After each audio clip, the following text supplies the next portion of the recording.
Kami diperintahkan untuk membawa Bapak menghadap Presiden. Sekarang? Ya, sekarang. Bapak bilang nanti saja kembali jam 8. Tidak bisa, Bu. Keadaan genting. Sekarang juga Bapak harus berangkat. Kami harus membawa Bapak. Sekarang. Seorang pelaku gerakan 30 September 1965, Serma Bungkus, mengungkapkan kesaksiannya saat ditugaskan menculik Letjen MT Haryono. Serma Bungkus merupakan seorang anggota pasukan Cakrabirawa yang menjabat sebagai Komandan Peton Kompi C Batalion Kawal Kehormatan Cakrabirawa yang berada di bawah naungan Letkol Untung.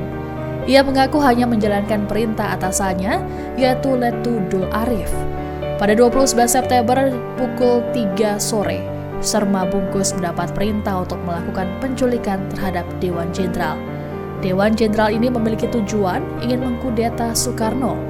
Ketika ditanya apakah Bungkus mengerti dengan yang dimaksud Dewan Jenderal, ia menjawab dalam pasal G30S tersebut ada dua kubu yang tampaknya sedang berkonflik dalam kemiliteran terutama di Angkatan Darat, yaitu apa yang disebut sebagai Dewan Jenderal dan Dewan Revolusi. Dewan Jenderal adalah yang berniat melakukan coup atau kudeta pada Presiden Soekarno, sedangkan Dewan Revolusi adalah yang berniat menyelamatkan Presiden Soekarno. Menurut Bungkus, ada ketidakserasian dalam Angkatan Darat tidak hanya menyangkut Soekarno.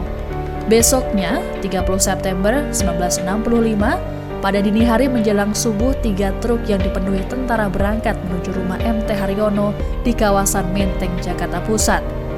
Sesampainya di lokasi, Sersan Bungkus yang menjadi komandan Pluton turun lebih dulu untuk mengetuk pintu rumah MT Haryono. Pintu rumah itu dibuka oleh istri MT Haryono. Bungkus kemudian mengatakan bahwa MT Haryono harus segera menghadap Presiden Soekarno saat itu juga.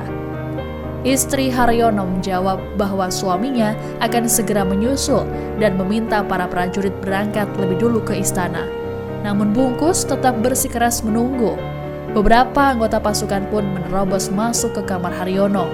Haryono segera merebut selongsong senjata seorang tentara yang masuk ke kamarnya. Akan tetapi, Haryono kemudian ditembak oleh Sersan Bungkus. Kala itu, Haryono masih hidup. Namun dalam perjalanan menuju kediaman Presiden Soekarno, ia tewas. Haryono bersama 2 perwira TNI AD lainnya, yakni Jenderal Ahmad Yani dan Majen D. Panjaitan, dibawa dalam keadaan sudah tak bernyawa pada 1 Oktober 1965. Pada 3 Oktober, 3 mayat jenderal itu ditemukan di dalam sumur lubang buaya. 4 jasad jenderal lainnya juga ditemukan di lokasi yang sama. Menariknya, dari seluruh pelaku penculikan para jenderal dalam peristiwa G30S, Sersan Mayor Bungkus tercatat sebagai satu-satunya yang tidak dijatuhi hukuman mati. Rekan-rekannya seperti Letkol Untung, Kolonel Latif, Brigjen Suparjo, hingga sejumlah tokoh penting G30S lainnya dieksekusi setelah melalui proses pengadilan militer.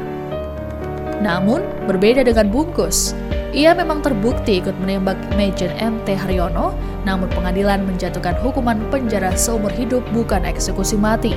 Bungkus akhirnya menjalani hukuman di lapas Cipinang selama 33 tahun lamanya.